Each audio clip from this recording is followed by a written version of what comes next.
Standard 5th, Subject EVS 2, Chapter 8, Beginning of Subtle Life.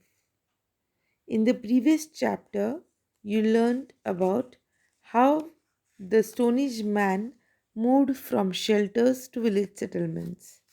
In this chapter, let us study about how he began to live a settled life. We are going to divide this chapter into 5 parts. 8.1 will be beginning of domestication of animals and agriculture. 8.2 special skills and various occupations.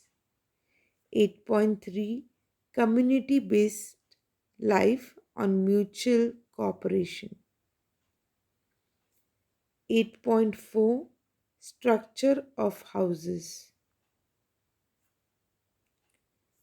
And 8.5 village settlement, kinship, and family.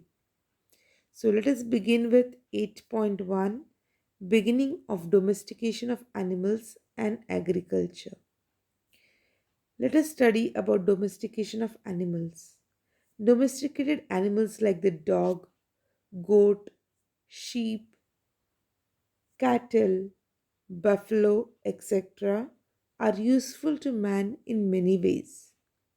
There are three main steps in the domestication of a species of any animal. First, capture of the wild animals.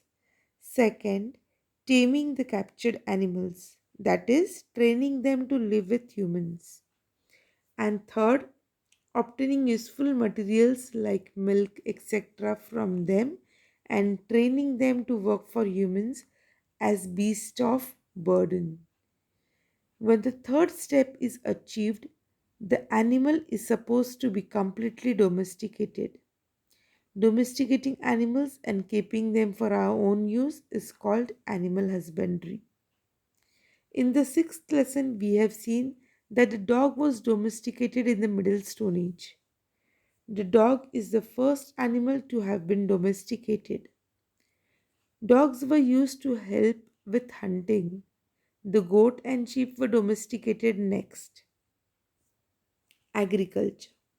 Archaeological evidence is available to show that agriculture first began about 11,000 years ago in Israel and Iraq. Women are credited to have started cultivation. They might have used pointed sticks to sow seeds. Women in some tribes still sow seeds by this method. In order to help dig deeper into the soil, the stick was weighted using a perforated stone. In the previous lesson, we have learned that people had to stay in one place because of the nature of agricultural work.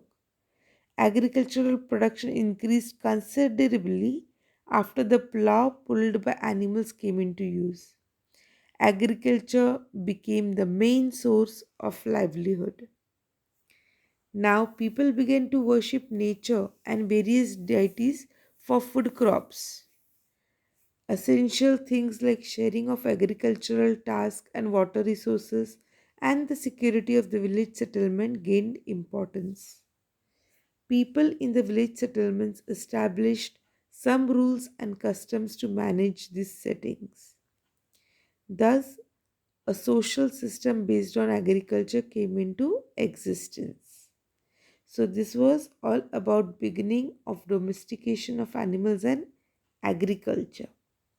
Now let us move on to 8.2 special skills and various occupations.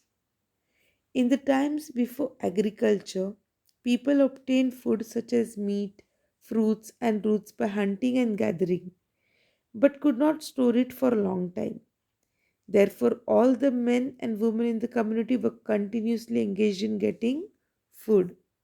In the agricultural system, it became possible to store food grains for long periods. There was more food available than was needed by the community. Some women and men thus began to get spare time for experimentation and for using the natural creativity to develop special skills. Members with such special skills were given work based on those skills. Thus arose crafts like making earthen pots, beads, etc. It is believed that in the New Stone Age, women made earthen pots and other earthen objects by hand. So, in this picture, you can see a woman potter with handmade pots. Let's move on to 8.3, community life based on mutual cooperation. The farmers in the village settlement were now producing surplus food, means extra food. They needed skilled craftsmen for tasks like making agricultural implements and repairing them. Such craftsmen were paid in the form of food grains or other articles. The craftsmen needed to obtain their raw materials from long distances. The price of this raw material was also paid in the form of food grains, articles, etc. Thus, the barter system of buying and selling was established. The barter system also began to be used when there was a need to obtain raw materials, finished objects, other articles of daily use, etc., from other places. Salt is an essential item. Most of the village settlements needed to obtain it from faraway places. Salt traders also traded articles they received in exchange of salt. The salt trade helped the expansion of trade in the New Stone Age. The village community made rules for mutual cooperation in order to keep this system of trade and distribution of resources running smoothly. People responsible for the implementation of these rules became the chiefs of the village settlements. The chiefs were also interested with the protection of the village. This is how the village administrative system came into being. Evidence of protective walls and moats. What are moats? Deep, broad ditch, which are dug around the village settlements. So, evidence of protective walls and moats around the village settlements of the New Stone Age has been found in the excavations. These walls were built to protect the village settlements from floods, wild animals, and outsiders who stole the village cattle. So, this way, community life was based on mutual cooperation. 8.4, Structure of houses.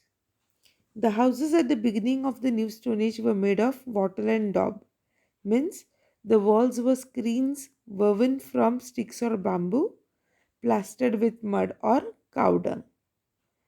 Later, the population of the village settlements grew because food was available in plenty. The village settlements became permanent and expanded. Still later, people began to build quadrangular houses of sun dried bricks. Some houses appear to have had more than one room. So, in this picture, you can see a quadrangular house reconstructed from the traces of round post and other remains in the ground. The houses were built very close to each other.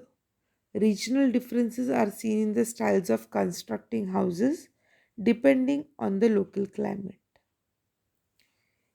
8.5, Village settlement, kinship, and family. It appears from the plans of the houses and the village settlements that people staying there belonged to a single clan. It means that they were all related to one another. Thus, the entire village settlement was an extended family. People living in one house were close relations, but they were also members of the extended village family. So, in this picture, you can see a new Stone Age village settlement at Mehergarh, Baluchistan. Now, a dead person was buried either in the house or in the courtyard. Courtyard means the place in front of the house. Perhaps the idea was that the person's bond with the family should not get cut off even after death. Families would also bury various articles with the dead person for them to use even after death. So, this way, we have completed chapter 8, which is beginning of settled life. Hope you have followed this chapter. Do read the chapter from your textbook for a better understanding. Stay safe, keep learning, and thank you.